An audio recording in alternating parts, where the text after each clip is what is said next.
Good morning, my name is Katherine Fernández and my project is Respectful Parenting. Abstract. Respectful parenting is a bit embarrassing situation because most people are used to raising babies, children, and even things in an old-fashioned way versus the new-fashioned way. What needs to be achieved is information about less abrupt and traumatic ways for raising our children. We have to bear in mind that as children grow up, they adopt our ways of acting in certain situations. Many children they no longer with us for this reason. For enough reasons in most cases. Most parents complain about their children's behavior not knowing their stages because they are not even aware reporting abuse.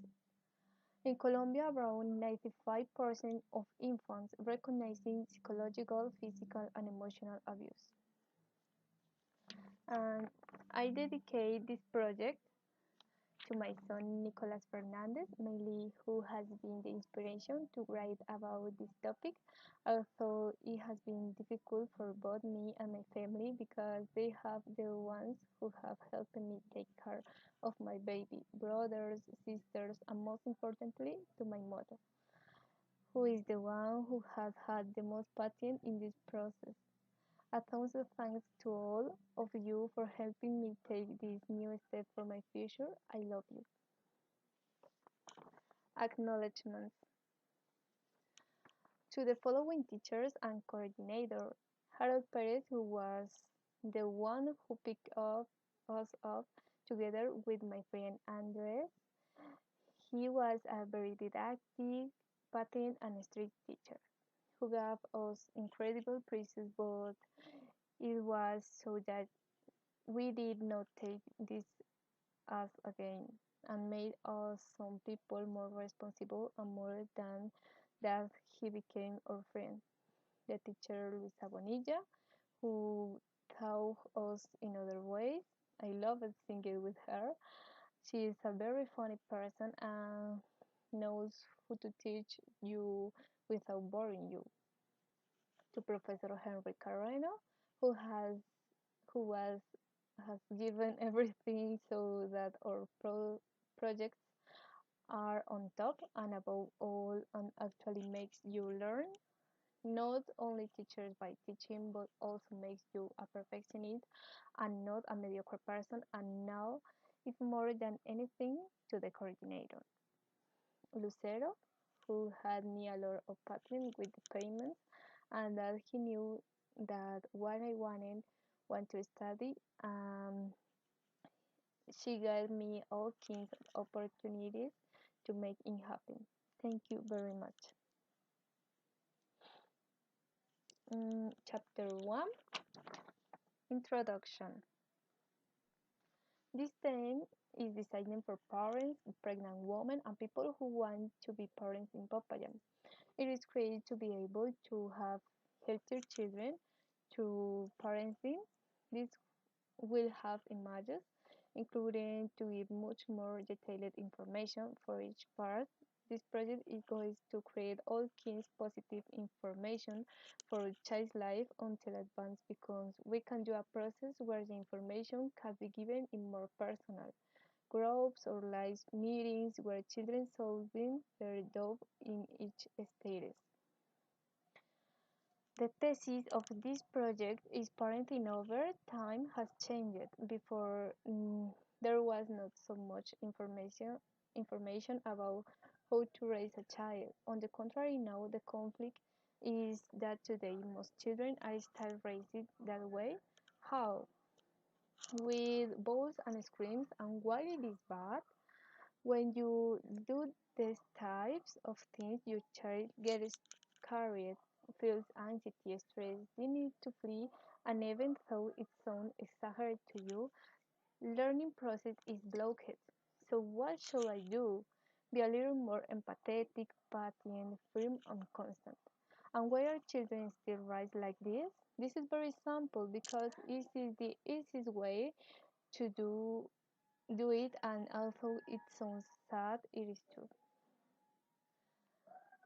Chapter 2 Objectives.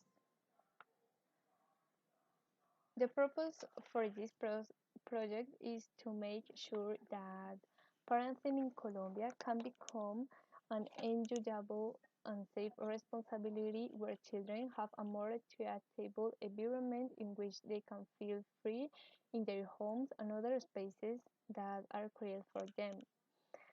There are some essential and basic objectives since in this project we want to achieve much more than the aforementioned. The one, create a group who want to learn about respectful parenting for healthy children and identify the reasons why children are not being raised properly. 3. Compare the old breeding with the current on to be able to give advantages and disadvantages. Define the benefits that adults and children will have when starting the program.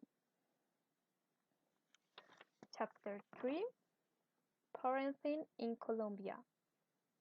Respectful parenting is important to our lives for both children and adults. In Colombia, there is no great force in this matter because most of the people have stayed with the way in which they were raised, and that is why this project has been created to have other alternatives and give the best of ourselves and so correct whatever we didn't like. Also, lately, respectful parenting has been increasing in other countries such as Mexico.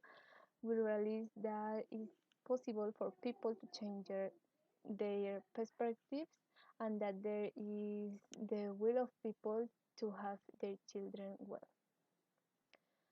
Also, we will teach you what happens with parent-child communication and how to improve it. We will show the advantages and disadvantages of old-fashioned way versus the new-fashioned way.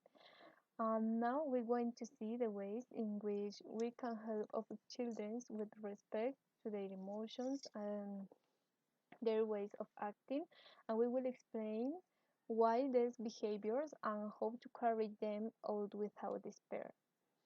Chapter 4, Emotional and Personal Outbursts.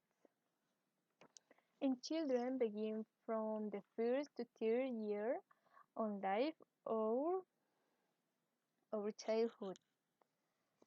Um, Many parents believe that babies throw a tantrum and it is no. If your child is quiet and is irritable, it is because a need to of baby is properly cared for. It may be sleep, anger, or simply has the need to be with you. Knowing this, I will explain to you why children have emotional overflows. Basically, there are four things which are: 1. Insufficient language. 2. He or she repeats what he sees and experiences. 3. Has anxiety. 4. Lack of limits. Knowing what can cause these emotional overflows, first things we will explain to you how it affects their personality when a child who does this type of things is not treated, the child is not paid attention, or the child is braver not to do it anymore. What to achieve is that our children repeat these actions so pay attention to him, or he will do these actions more frequently to get what we want. Chapter 5, What happens with communication?